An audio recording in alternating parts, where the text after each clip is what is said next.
Welcome back, Night Owls. This is Dr. Nighttime, and tonight just going over a quick little problem, or what was supposed to be a quick little problem, that one of my high school students, or one of the high school students I tutor, sent me.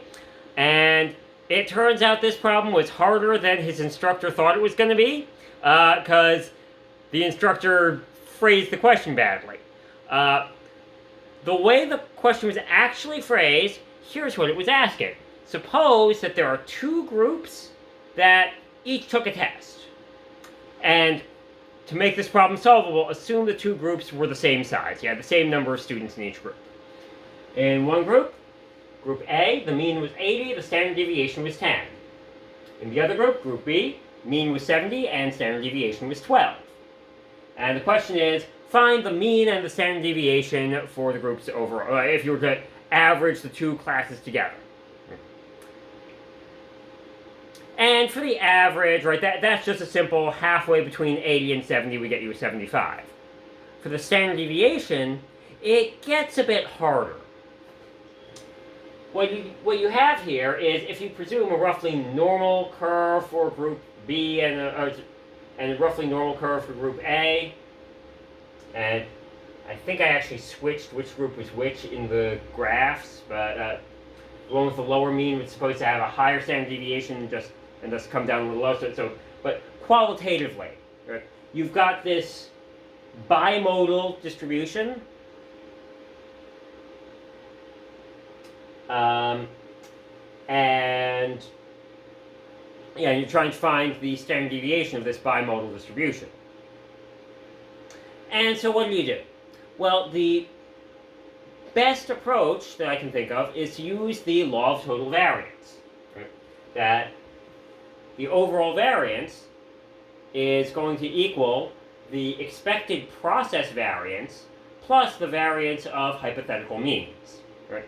Sometimes viewed as the explained variance, right? Explained by which group you're in, plus the unexplained variance. Just random variance, because just because we know which class you were in doesn't mean we know exactly what your exam score was. Okay? And so for the expected process variance, that being the unexplained variance, well, for half of them that was a 10 squared, and for half of them it was a 12 squared. All right, you just plug those together. And for the variance of hypothetical means, or the explained variance, notice that each of the two groups was centered 5 points away from the aggregate average. Right? One group was centered at 70, one group was centered at 80.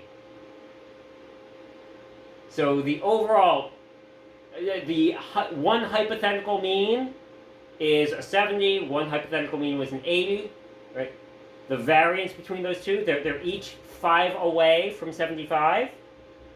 So the standard deviation would be 5, so the variance would be 5 squared, or 25. Right? And so once you crunch numbers in here, 1/2 of 10 squared plus 12 squared gets you 122 plus, 122. 5 squared gets you 25. So you get the overall variance is this 147, and the standard deviation is the square root of the variance, square root of 147, or 12.12. Again, the way you can think about this is that there are two random variables here.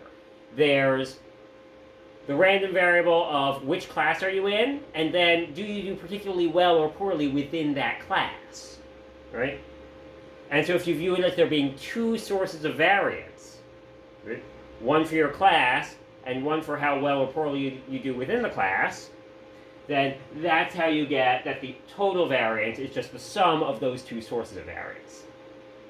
I hope you found this useful, and as always, until next time, this is Dr. Nighttime wishing you a good night.